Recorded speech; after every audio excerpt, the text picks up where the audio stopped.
মেঘালয় পাহাড় বেষ্টিত সীমান্তে জনপদ সিলেট প্রতি বছরই কম বেশি আক্রান্ত হয় বন্যা ও জলাবদ্ধতায়। 2022-এর ভয়াল বন্যার পর এতটা বড় দুর্যোগের কবলে না পড়লেও দুশ্চিন্তা পিছু ছাড়ছে না নগরবাসীর। প্রশ্ন, কতটা প্রস্তুত জলাবদ্ধতা কিংবা বন্যা মোকাবিলায়? নগর ভবন বলছে, বন্যা ও জলাবদ্ধতা মোকাবিলায় চলছে নানামুখী তৎপরতা। লক্ষ্য, সিলেটের ছড়া ও খালের পানি প্রবাহ দূষণমুক্ত করে স্বাভাবিক অবস্থায় ফিরিয়ে আনা। সম্প্রতি ঢাকা ও চট্টগ্রামের জলাবদ্ধতায় ভয়াবহ ভোগান্তিতে পড়তে হয় নগরবাসীকে। আচমকা এমন দুর্যোগ ভাবিয়ে তোলে রাষ্ট্রকেও। এখন প্রশ্ন, এমন পরিস্থিতি মোকাবিলায় কতটা প্রস্তুত কর্তৃপক্ষ?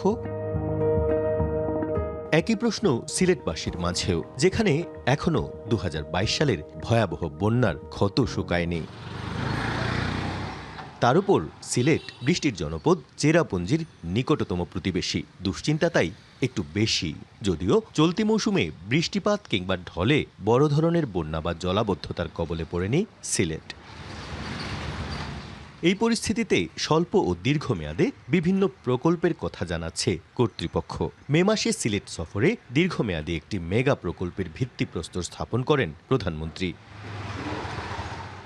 স্বল্পমেয়াদে চলছে ছড়া খালে পানি প্রবাহ নিরবচ্ছিন্ন করার নানা কার্যক্রম। এরই মধ্যে উদ্ধার করে আবর্জনামুক্ত করা হয়েছে বেশ কিছু দিঘি ও জলাধার। কেউ যদি খালের পাড়ে অবৈধ দখল করে কোনো একটা অনেক টাকা, কোটি টাকা খরচ করে একটা ভবন করে ফেলে, টুডে অর টুমোরো সেটা কিন্তু ভাঙা হইতে পারে। আমরা একটা বড় প্রকল্প করছি, সেটা হচ্ছে ছড়াগুলি খনন, ছড়াতে যেন আর কেউ ময়লা না ফালায়, এটার দিকে উৎসাহিত করছি। খোঁজারখোলা পুকুরটা আমরা পরিষ্কার করেছি এবং সামনের দিনগুলোতে আরও যে সকল জলাশয়গুলো আছে যেগুলো বর্জ্য বা কচুরিপানায় এখন ভরা, সেগুলোতে আমরা অবশ্যই পরিষ্কার করব। সমান্তরালে থেমে নেই দখল দূষণ। তবে জলাবদ্ধতা ও দূষণের ভোগান্তি থেকে মুক্তির কথা ভাবছেন খোদ নাগরিকরাই। ছড়া কিছু আটাইল আছে, কিন্তু যখন পানি ফুলা দেয় তখন আমরা এদিকে পানি ছড়া গিয়া বইরে গিয়া বাড়িঘর মানুষের পানি উঠে যায়।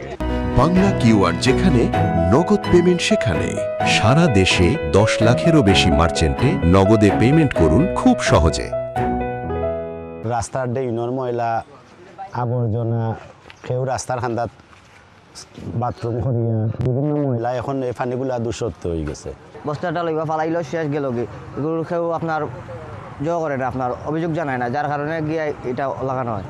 সম্ভাব্য দুর্যোগের বিষয়টি প্রাধান্য দিয়ে আইনের কঠোর প্রয়োগের দিকেও ঝুঁকছে নগর ভবন। দূষণকারী ও দখলদার দমনে 3 মাসের আলটিমেটাম দিয়েছেন সিসি প্রশাসক। আমরা চাই যে সিলেট শহরটাকে একটা দূষিত মুক্ত পানি প্রবাহ চালু করা এবং ছড়াগুলোকে পুনরুদ্ধার করা। সেই কাজগুলো আমরা শুরু করেছি, সেটা অব্যাহত থাকবে।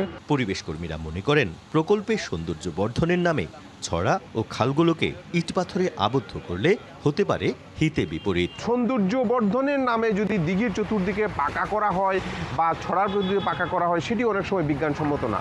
এটা একটা পানির একটা রিজার্ভার, পানি শোষণ ক্ষমতা আছে, সেই জিনিসগুলো মাথায় রাখতে হবে।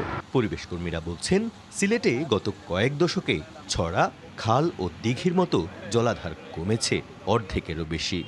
জলাবদ্ধতা বন্যার চোখ রাঙানো কিংবা দূষণমুক্ত নগরীর একটু উদাহরণ হতে পারে এই ওয়াকওয়েটি। সংশ্লিষ্টরা বলছেন, কেবলমাত্র দূষণ মুক্ত নয়, পাশাপাশি ছড়াগুলোকে করতে হবে দখলমুক্ত, ফিরিয়ে দিতে হবে তার আগের আয়তন।